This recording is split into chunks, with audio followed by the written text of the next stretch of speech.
नमस्कार, आपके साथ मैं हूं सबीना तामंग देशमुख।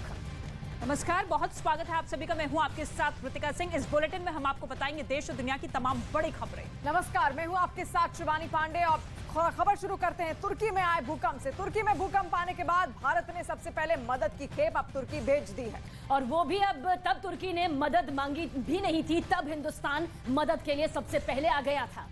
दरअसल भूकंप आने की सूचना मिलने के फौरन बाद ही बैठक का दौर शुरू हुआ और वहीं से ऑपरेशन दोस्ती की तैयारी पूरी कर ली गई। और जैसे ही तुर्की ने मदद के लिए हामी भरी, भारत ने अपने जांबाजों को तुर्की में लोगों के रेस्क्यू के लिए लगा दिया। यही वजह है कि तुर्की ने भारत की तारीफ की तो वहीं प्रधानमंत्री नरेंद्र मोदी को खास तौर पर थैंक यू भी बोला। So we were given the go-ahead in the 12:30 meeting held under Dr. P.K. Mishra of the PMO, and but NDRF had been preparing for such deployments for the last several months actually, because we are looking for an international certification, and we had two teams partially ready at two locations: Ghaziabad 8th Battalion and Kolkata 2nd Battalion. तो भारत देखिए quick responder रहा है तुर्की तक मदद पहुंचाने के लिए। तुर्की में भारत की ओर से युद्ध स्तर पर रेस्क्यू ऑपरेशन चलाया जा रहा है। तुर्की मुसीबत की इस घड़ी में मदद मांग रहा है और उससे पहले ही भारत में ऑपरेशन दोस्त की तैयारी शुरू हो गई थी। और अब आपको मिनट बाय मिनट ऑपरेशन दोस्त की पूरी कहानी यहाँ पर हम बताते हैं। दरअसल 6 फरवरी को भारतीय वक्त के मुताबिक सुबह 6:58 पर तुर्की में भयानक भूकंप यहां पर आया था, जिससे पूरा तुर्की दहल गया। और इसके बाद आप देखिए 6 फरवरी सुबह 7:30 बजे प्रधानमंत्री मोदी के निर्देश पर ऑपरेशन दोस्त की शुरुआत कर दी गई, यानी कि मदद मांगने से पहले ही यह ऑपरेशन तैयार कर लिया गया। और वहीं 6 फरवरी सुबह 10 बजे विदेश मंत्री एस जयशंकर ने एक अहम बैठक बुलाई। किस तरीके से आखिर मदद पहुंचानी है, उसमें तमाम चीजों की चर्चा हुई। और हिंदुस्तान इसके लिए जाना भी जाता है, जरूरतमंद देशों की मदद के लिए हमेशा से आगे आया है। 6 फरवरी को ही 11:30 यानी 11:30 बजे प्रधानमंत्री नरेंद्र मोदी ने चिंता भी जाहिर की कि तुर्की में जो कुछ भी हो रहा है वो वाकई फिक्रमंद, चिंताजनक है। और उसके बाद आप टाइमलाइन देखिए, दोपहर 12:30 पर ऑपरेशन दोस्त के लिए हाई लेवल बैठक हुई, यानी कि बैठकों का दौर इसी के साथ शुरू हो चुका था। तो लगातार किस तरीके से यहाँ पर मदद पहुंचाई गई। वहीं 6 फरवरी को दोपहर 1 बजे तुर्की का मदद के लिए अनुरोध आया, जिसके बाद तुरंत उसको मदद पहुंचाने की कोशिशें शुरू हो गई। आगे बढ़ते हैं, दोपहर 3 बजे रक्षा मंत्रालय, एनडीआरएफ, एनडीएमए के बीच में तुर्की में जो हालात हैं उन्हें किस तरह से मदद पहुंचानी है उसे लेकर अहम बैठक का दौर भी शुरू हो गया। और फिर 6 फरवरी उसी आधी रात को C-17 ग्लोब मास्टर राहत सामान लेकर रवाना हुआ और ये बड़ी खेप भारत की तरफ से पहुंचाई गई। उसके बाद तमाम देश मदद के लिए सामने आए, लेकिन क्विक रिस्पॉन्डर के तौर पर भारत की भूमिका सबसे नंबर 1 पर रही।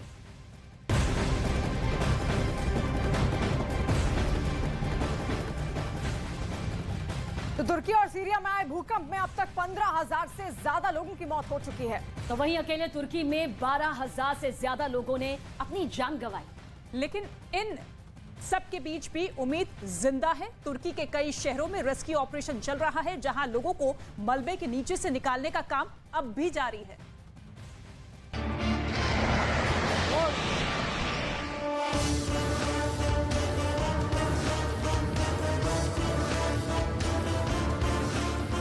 बर्बाद शहर, कुदरत का कहर, मलबे में जिंदगी, मदद की उम्मीद। तुर्की में जिंदगी का सबसे बड़ा ऑपरेशन। तुर्की के बर्बाद हो चुके शहर,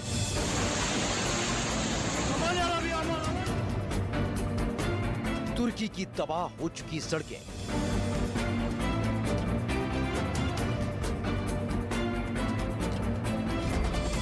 खंडहर बन चुकी इमारतें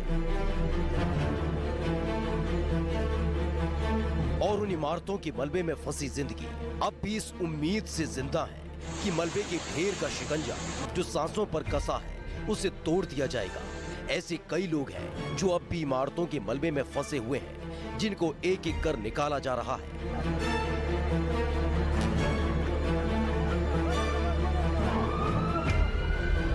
मां बेटी ने जीती जिंदगी की जंग। मलबे के ढेर में तब्दील हो गई ये इमारत कभी खूबसूरत आशियाना हुआ करता था, लेकिन जब तुर्की की जमीन थर्राने लगी तो ये इमारत सूखे पत्ते की तरह हिलने लगी और चंद सेकंड के अंदर ही कुदरत के कहर के आगे इस इमारत ने घुटने टेक दिए। पूरी की पूरी इमारत जमींदोज हो गई और बचा तो सिर्फ मलबा ही मलबा और खंडहर हो चुकी इमारत।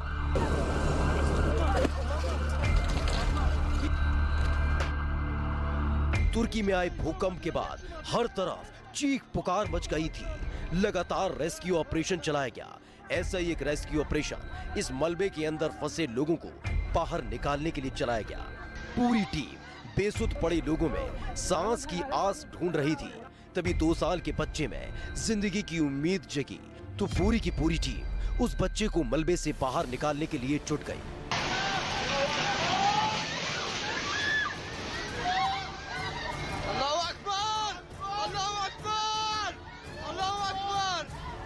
एक एक पत्थर को बड़ी ही सावधानी से हटाया गया और जब गोद में लेकर टीम उस 2 साल के बच्चे को बाहर आई तो लोगों ने भी राहत की सांस ली। मौत से लड़ी 62 घंटे तक जंग। तुर्की के गाजियांटेप में भी एक लड़की ने मौत को हरा दिया जब हर तरफ मलबे के ढेर और चीख पुकार के बीच रेस्क्यू ऑपरेशन चल रहा था तो एक इमारत के मलबे में फंसी एक लड़की को टीम ने बड़ी मशक्कत के बाद बाहर निकाला। आपदा के 62 घंटे बाद उस लड़की ने जिंदगी की जंग जीत ली जिसे इलाज के लिए अस्पताल भेज दिया गया। तुर्की में जारी ऑपरेशन जिंदगी। तुर्की के अदाना में भी कुदरत का प्रकोप देखने को मिला था जहां पूरा शहर मलबे के ढेर में तब्दील हो गया था। ऐसे में लगातार रेस्क्यू ऑपरेशन चलाया जा रहा है। मलबे के नीचे दबे लोगों को बाहर निकाला जा रहा है तो वहीं कई लोगों ने इस आपदा में अपनी जान गंवा दी।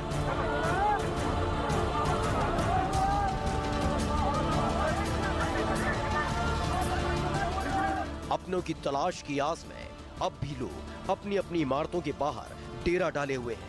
एक तरफ रेस्क्यू टीम लगातार अपने काम में जुटी हुई है तो वहीं दूसरी तरफ लोग टकटकी लगाकर देख रहे हैं कि शायद जो उनका अपना उस मलबे के ढेर में फंस गया है वो जिंदा वापस लौट सके।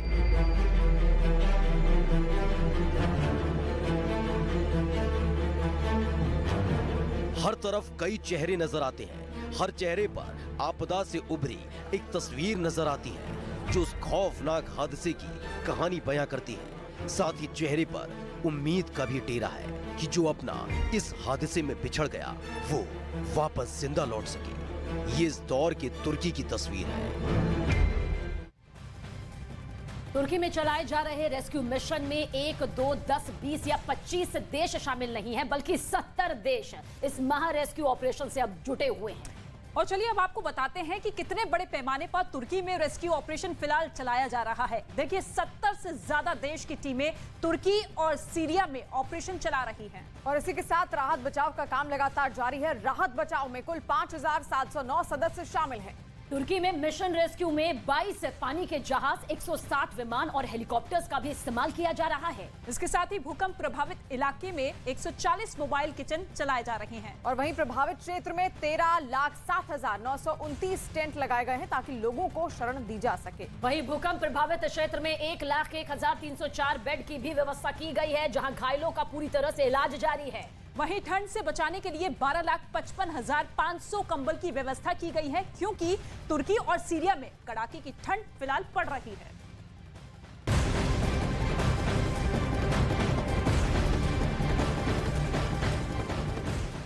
तो तुर्की में भूकंप आने के बाद वहां रह रहे भारतीय लोग भी लगातार अब मदद करते हुए नजर आ रहे हैं। दिल खोलकर मदद करनी उनकी तरफ से शुरू कर दी गई है। तो वहीं जैसे ही भारत की तरफ से एनडीआरएफ की टीम तुर्की पहुंची, लोगों ने राहत की सांस ली।